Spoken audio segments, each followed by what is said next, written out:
নববর্ষের শুভেচ্ছা, নববর্ষের বিলম্বিত শুভেচ্ছা। আসলে নববর্ষের পরের রাজনীতি কি হতে যাচ্ছে, ডিসেম্বরে ইলেকশন হচ্ছে নাকি জুনে, এসব নিয়ে কথা বলার জন্য আজ আমাদের সঙ্গে রয়েছেন ডক্টর মোহাম্মদ ইউনূস। ডক্টর মোহাম্মদ ইউনূস, আপনাকে আমাদের অনুষ্ঠানে স্বাগত জানাই। আমরা আপনাকে ধন্যবাদ জানাই আমাদেরকে সময় দেওয়ার জন্য। আমাদের সাথে আরো রয়েছেন জনাব মাসুদ কামাল। জনাব মাসুদ কামাল, আপনাকেও আমাদের শুভেচ্ছা জানাই। আপনি আমাদের সময় দিয়েছেন, সেজন্য শুভেচ্ছা কৃতজ্ঞতা জানবেন। আমি আমি আমি একটি প্রশ্ন দিয়ে আসলে প্রথমে আপনাদের দুজনের কাছ থেকে জানতে চাই, ইলেকশন কবে হবে বলে আপনি মনে করেন? ডিসেম্বরে, ফেব্রুয়ারিতে? আগামী সপ্তাহে যদি তারেক রহমান এসে বলে যে আমি ইলেকশন চাই এবং ডিসেম্বরের মধ্যে চাই, যদি বলে, আপনি নিশ্চিত থাকেন ইলেকশন ডিসেম্বরে হবে। কারণ ডক্টর ইউনূস ওই রিস্কে যাবে না, তার পক্ষে এই চাপ সামাল দেওয়া সম্ভব না।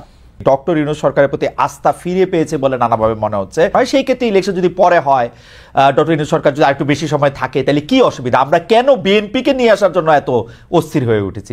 ডক্টর ইউনূস ভালো করছেন কি মন্দ করছেন এটা তো আমার দেখার বিষয় না রে ভাই। না কেন আমি বলি, ডক্টর ইউনূস কোন সরকারের প্রধান?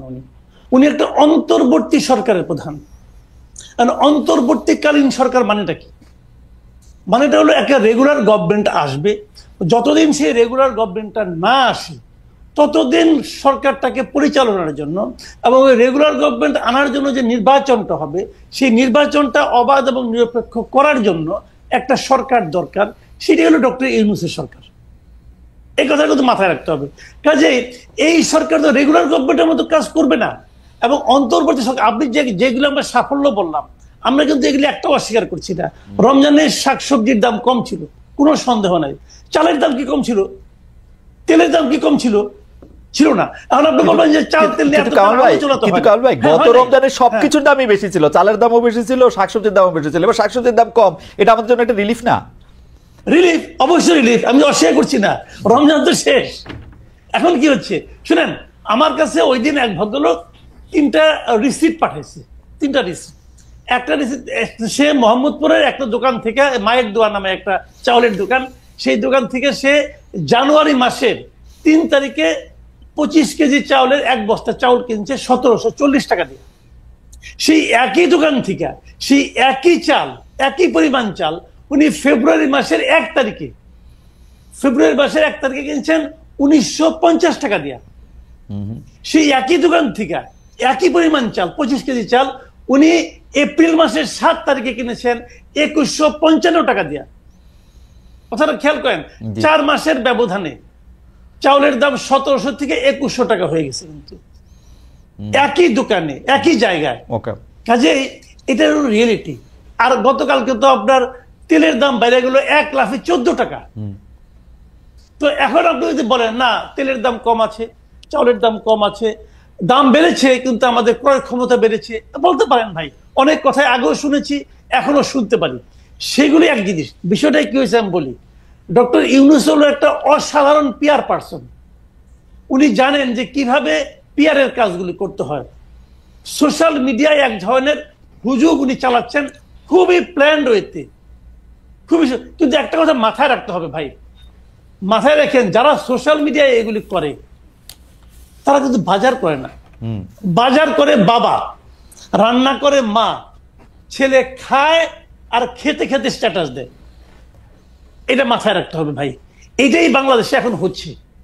কি হচ্ছে বাবাকে জিজ্ঞাসা করেন যে বাজার করতে যায় তার কি হয়েছে। আমি কিন্তু বাজার করি না কামাল ভাই। আমি গত পরশুদিন বলি আপনাকে, গত পরশুদিন আমি এমন কোন সবজি পাই নাই যার দাম 80 টাকার কম। আমি পাই নাই ভাই, আমি নিজে কিনেছি। আমি কিন্তু একজনের কাছে শুনে বলতেছি না। না কিন্তু কামাল ভাই, একমাত্র টমেটো পেয়েছিলাম 50 টাকা কেজি। কিন্তু কামাল ভাই, টমেটো ছাড়া আর প্রত্যেকটা জিনিসের দাম 80 টাকা কেজি। কিভাবে কমলো ভাই?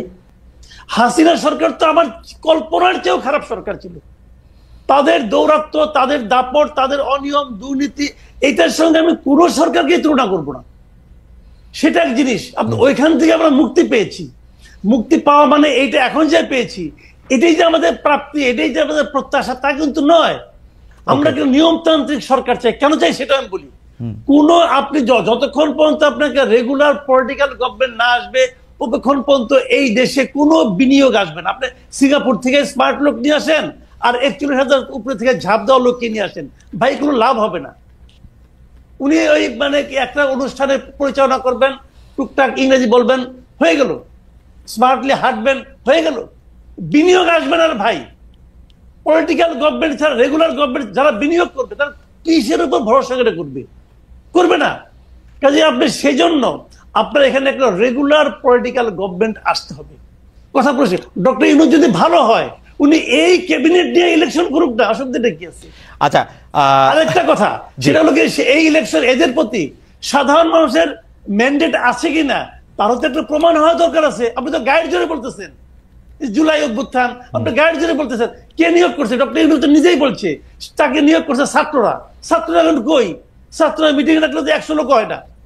তাহলে ওরা নিয়োগ করতে হয় তো শুয়ে পড়ছে, এটা কুয়ে তো লাভ নেই ভাই। আজকে আপনি ইউনূসকে ভালো বলতেছেন, আচ্ছা কালকে যদি ইউনূস মারা যায় তখন আপনি কি করবেন? তখন আপনি আরেকজন ইউনূসকে কোথায় পাবেন? পাবেন তো না। সেক্ষেত্রে আপনাকে কি করতে হবে? আপনাকে একটা সিস্টেম ক্রিয়েট করতে হবে।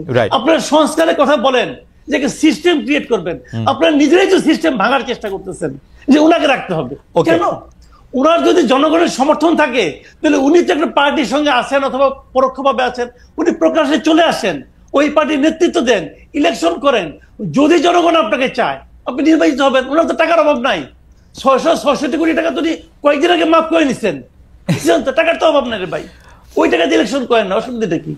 যদি এখন নির্বাচন হয়, ধারণা করে না হয় যে বিএনপি ক্ষমতায় আসবে, সব দিক থেকে বিএনপির প্রতি কিন্তু একটা আক্রমণের চেষ্টা আছে এবং বিএনপিও সেই চেষ্টাটা মানে সেই গোবর গু গায়ে মেখে আরো গোবর গু উৎপাদন করার ব্যাপারে তারা নিজেরাও বেশ সচেষ্ট আছে। আপনি যদি বিএনপির প্রসঙ্গটা একটু বলেন। বিএনপি রাজনীতিটা না আমি ঠিক বুঝি না। এটা হলো আমি আগে যেমন ধরেন আপনার আওয়ামী লীগের আমলে তারা যে রাজনীতিটা করতেন সেটাও অতটা বুঝতাম না। এখন তারা যে রাজনীতিটা করছেন এটাও আমি বুঝি না। একটা রাজনৈতিক দলের মূল কাজটা কি? একটা রাজনৈতিক দলের মূল কাজ হলো দেশের সংখ্যাগরিষ্ঠ জনগণের যে চিন্তা, সেই চিন্তাটাকে ধারণ করা এবং সেই অনুযায়ী কাজ করা। এটা হলো একটা রাজনৈতিক দলের মূল কাজ। এখন বিএনপি কি চায়? বিএনপি, আমি খুব একটা ছোট্ট একটা এক্সাম্পল দিয়ে বলি। বিএনপি বলছে যে নির্বাচন দেন, এটা তো বলছে তারা নানা ভাবে বলছে, কখনো সরাসরি বলছে, কখনো আরে ঠারে বলছে তো।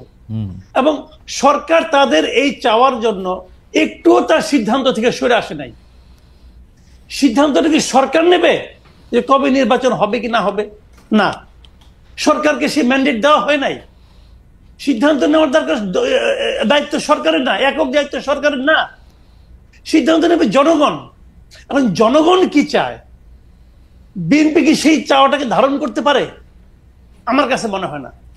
বিএনপির এক এক নেতা এক এক সময় এক এক কথা বলে। কখনো বলে এই সরকারকে আমরা শেষ পর্যন্ত সমর্থন দিব, আবার সরকারের সঙ্গে তার নির্বাচন বলে যে না, নির্বাচনের ব্যাপারে আমি একমত না। আবার আরেক নেতা দেখলাম বলে যে আমরা প্রতিদিন বলবো আপনারা অনির্বাচিত ম্যান্ডেট প্রাপ্ত না, এগুলি বলে। মানে এই সমস্ত কথার মানে না রকম কথামালা দেখি আমরা। বাট আমি আপনাকে সিম্পলি বলি, এই দেশের মানুষ বিএনপি কি না চায় আমি জানি না, আমার জানার দরকার নাই। কে নির্বাচন হলে বিএনপি আসবে না, আওয়ামী লীগ আসবে না, জামাত আসবে না, ছাত্ররা আসবে না, ডক্টর ইউনূস আসবে, এটা নিয়ে আমার কোনো মাথা ব্যথা নাই। আমার কথাটা হলো আমি আমার ভোটটা দিতে চাই। 30 বছর হয়ে গেছে ভাই, 35 বছর হয়ে গেছে একটা মানুষের, সে জানে না ভোট কিভাবে দিতে হয়, জাতীয় নির্বাচনে কিভাবে ভোটটা দিতে হয় সে এইটা জানে না। সেই লোকের কাছে কিন্তু তারেক রহমানের কোনো ফ্যাক্টর না, তার কাছে ইউনূসের কোনো ফ্যাক্টর না, তার কাছে ওই ডাক্তার শফিকুল ইসলামের কোনো ফ্যাক্টর না। তার কাছে ফ্যাক্টর হলো যে আমি আমার ভোটটা দেব, তারপর সম্মিলিত জনগণ যেটা চাইবে সেটাই হবে, ম্যাক্সিমাম মানুষ যেটা চাইবে সেটাই হবে। কামাল ভাই, আমি যদি একটু তর্কের জন্য একটু বলি, এই জনগণ যেটা চায় এটা আপনি কেমনে জানেন? আমি তো জনগণ, আমি যেটা চাই। কিন্তু এরকম জনগণ তো অনেকে আছে যারা যারা যারা যারা না, এরকম জনগণ তো নিশ্চয়ই আপনি দেখছেন যারা চায় যে ডক্টর ইউনূস থাকুক থাকুক থাকুক। এরকম জনগণ তো আপনি দেখছেন খালি ডক্টর তারেক মানে জনাব তারেক রহমান আইসা পয়সা পড়ুক এটা চায়, কোন ধরনের পরীক্ষার মধ্যে দিয়ে চায়। নাম বলি, তারেক রহমান কি ভোট ছাড়া এসে বসে পড়তে চায়? না, তারেক রহমান চায় না, কিন্তু জনগণ তারেক রহমানরে চায়। চাইতে পারে, এটা তার ব্যাপার। এবং জনগণ শেখ হাসিনারও, অনেক জনগণ শেখ হাসিনারও চাইতো। আমি বলি চাইতো। জনগণ কি ভোট চাই কিনা সেটা বলেন। আপনি দেশের একজন লোককে নিয়ে আসেন না যে বলে আমি ভোট চাই না, আনেন না আপনার ভাই। এত সহজ, মানুষ ভোটটা চায় যে আমি ভোট দেব। ভাই আমি তো টেলিভিশনে দেখলাম অনেক লোক কইতেছে যে ইউনূস চাই, ইউনূস চাই, ইউনূস চাই। আমি তো টেলিভিশনে দেখলাম একজন ক্লেরিক চূড়ান্ত মানে উত্তেজনার মধ্যে বলতেছে যে ইউনূস সাহেব ভোটের মাধ্যমে আসুক না, আমার তো কোনো না নাই। না, ভোটের মাধ্যমে আসতে পারবে না। আপনি আমাকে বলেন ভোট ছাড়া গণতন্ত্র হয়, এটা পৃথিবীর কোথায় আছে রে ভাই? আমার স্যার তো বললেন যে ভোট গণতন্ত্র, আমার স্যার তো বলছেন যে ভোটই গণতন্ত্রের একমাত্র উপায়, এটা ভাবলে তুমি ভুল করবা খালেদ। আচ্ছা, এটা একমাত্র উপায় না, দুই মাত্র উপায়টা কি আছে বলুক না আমাকে। দুই মাত্র উপায়, গণ-অভ্যুত্থান একটা ম্যান্ডেট, গণ-অভ্যুত্থান একটা ম্যান্ডেট। দ্বিতীয় উপায়টা কি? গণ-অভ্যুত্থান। ভোট ছাড়া গণতন্ত্রের দ্বিতীয় উপায়টা কি? কারণ ভাই গণ-অভ্যুত্থান আরেকটা ম্যান্ডেট, আরেকটা উপায়। গণ-অভ্যুত্থান তো গণতন্ত্র না। গণ-অভ্যুত্থান দিয়ে আমরা যাদেরকে বসাইছি তারা ক্ষমতায় থাকুক, এটা আমাদের চাওয়া, এটাই গণতন্ত্র। শুনেন, গণ-অভ্যুত্থানটা হলো একটা শক্তি প্রদর্শনের খেলা।